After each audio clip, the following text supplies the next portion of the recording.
Wes, thank you very much. Our FPL expert, Wes Prickett, aka FPL Heisenberg. Go and check him out on Twitter. Time to focus now on Manchester United against Leicester. We'll hear from Brendan Rodgers, but first, the United boss, Erik ten Hag.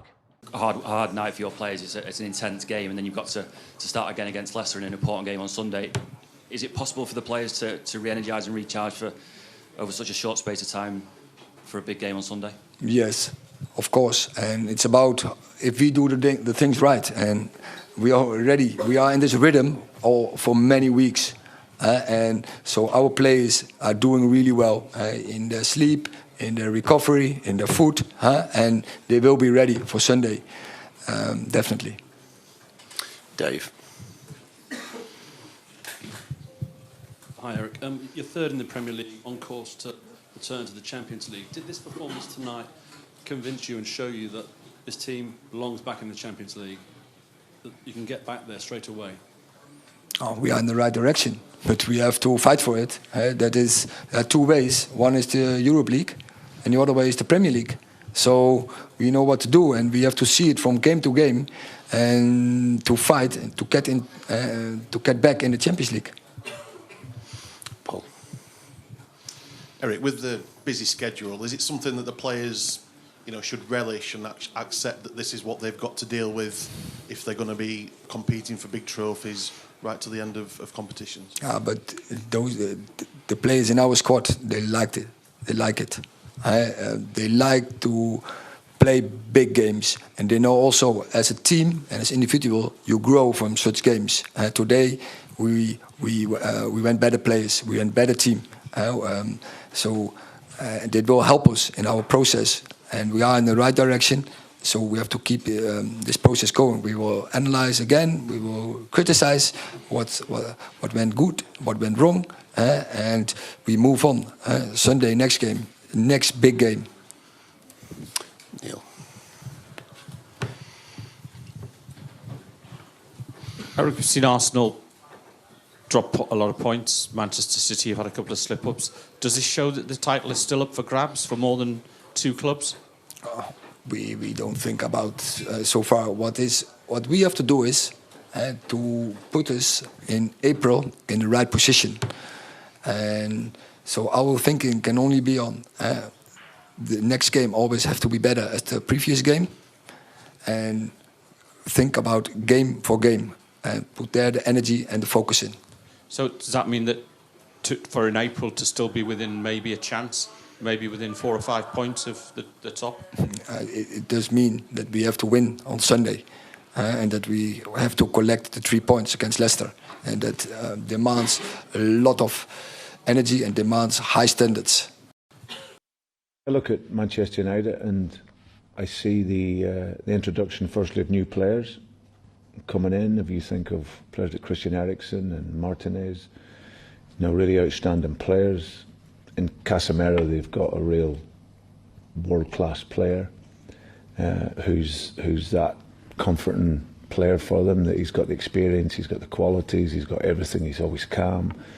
Farrell Williams, Manchester United. Why full naming me? Don't know, just got to get serious in the last part, shall we? 5 points behind Arsenal and Manchester City. Are United in the title race? I think you'd have to say they are.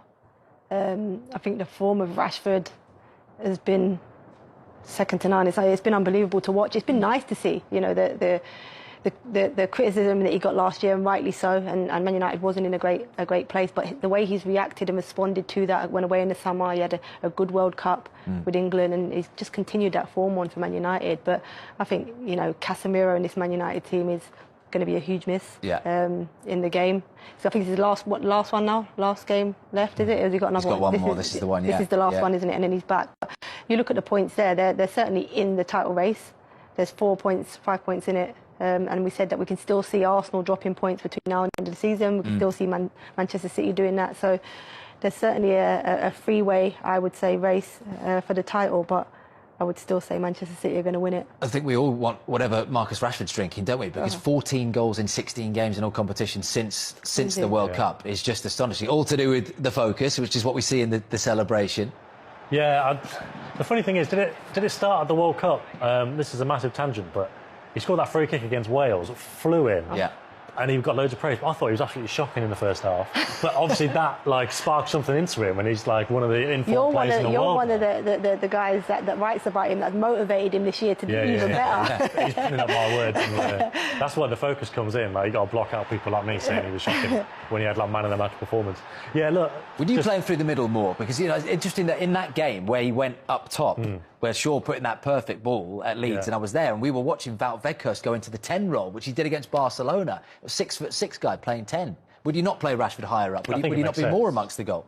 Yeah, I think he can do. I think with Rashford, it was more about his composure. He was a bit erratic in front of goal, and he was getting the chances. When he played the 9 last season, he was getting the chances. It was more about that composure and relaxing and you know, passing the ball into net, which we've seen him do this year. We've seen him score goals with his head, which we ain't used to seeing him do.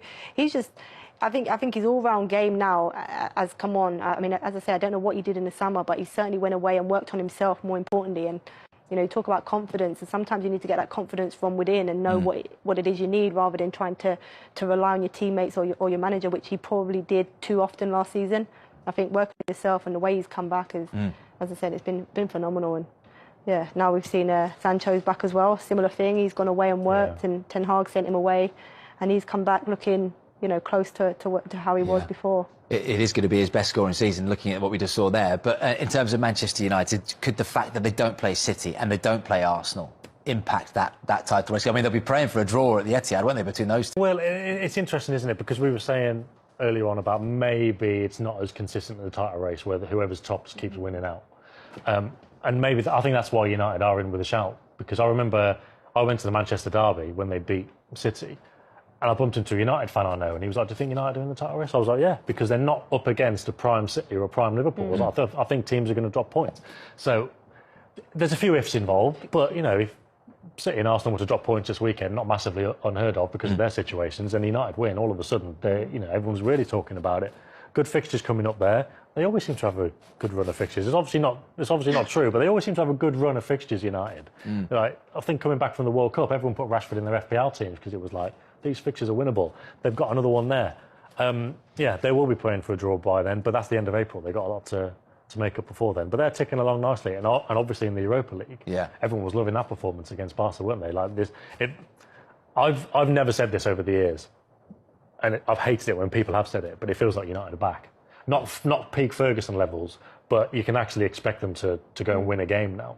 Yeah, and look, a tough game against Leicester because they're in good form and they've scored 8 goals in their last 2 games. They had a really tricky February and still have some tricky games to come. But Brendan Rodgers has dragged them away from the bottom 3. They're in really hot form at the moment, aren't they? Yeah, and I think, you know, certainly some of the players that have come back in Dewsbury Hall and Harvey Barnes, and obviously Maddison, Key. I think Mendy in the middle. I think, you know, getting these players back, which, you know, we heard Brendan Rodgers talk when they was going through that, you know, bad period, that, you know, they've got a small squad anyway, and they needed these players. They're important to the team. So I think, yeah, the fact that they're now scoring goals, I think they've picked up, you know, 2 really good results in the last couple of weeks. They'll be going into this game against United, you know, with huge confidence, and they're playing well. And the more important thing is that they're scoring goals, which they wasn't able to do, you know, when they were going through that run of a bad form. They still concede goals. That's the only thing with Leicester. They do concede a lot at the back. They're not quite as, you know, organised as we've seen in recent years, but they're starting to score, which is a positive for them, and they've picked up, you know, 6 points in the last 2 games. And he certainly didn't get the recruitment he wanted, Brendan Rodgers, did he? He's just, I mean, we know he's always had a good group there, but this is more the Leicester that we saw that was knocking on the door for those Champions League seasons. Yeah, it is more like it. Like Farah says, they're not quite as solid at the back, but at least if you've got weapons going forward, like 3 of those goals there we saw against Spurs, they were just getting the ball forward quickly. Get the ball forward early, go direct. And it's a different Leicester now. In terms of characters, obviously Vardy's still there, but he's not playing so much.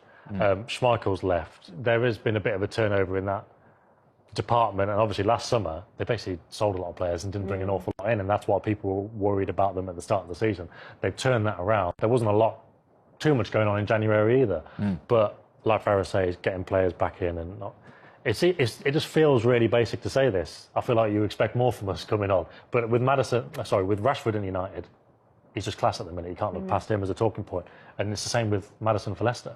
Like, you can't look past that. If Maddison's playing for Leicester, it gives them a chance. It's as simple as that. And yeah, okay, they might concede goals at United, but they can really cause them problems as well if they go back to that kind of direct get the ball forward style that's done them so well over the years. And that's the thing, they don't want to be a club losing there, because the likes of Maddison were linked with Newcastle. Obviously, you know, Tielemans, but Harvey Barnes as well. He's a fantastic player, fantastic player. They want to keep hold of them. They want to keep that momentum going. I think that's the frustration with the fans and Brendan Rodgers himself, is that Brendan Rodgers is a fantastic coach. But you've got to have players in, you've got to have a squad of players that you can work with. And if you keep, you know, developing players, improving players, and then, you know, allowing them to just go without really replacing them, which is what has happened at Leicester, you're going to be in a position that we've seen them in, regardless of how good a coach you are. I think they let far too many players go. They haven't replaced them. They had a lot of injuries, and they've worked with limited numbers. So, as I say, they've got these players back now. Now it's a case of they're scoring goals, but they have to concede less, because that's what's let them down massively this season. And, you know, Brendan Rodgers, when you're used to seeing his teams, you're not used to seeing them concede as many goals as they have done. Right, 90 seconds left. It's time for pundit predictions. Are you responsible for this, Farah, as well? Because I'd have put about 4-0 Chelsea, not 1-0, but that's okay. Well, on that game, they've only won a game. You're lucky they win. You know, so you've gone for 2-2 Leicester at Old Trafford. Yeah, like both teams in form. United, obviously. They've had Barca the other night, so that might be a factor as well. Leicester can score goals, they can concede, so I fancy goals and something interesting. So yeah, why not?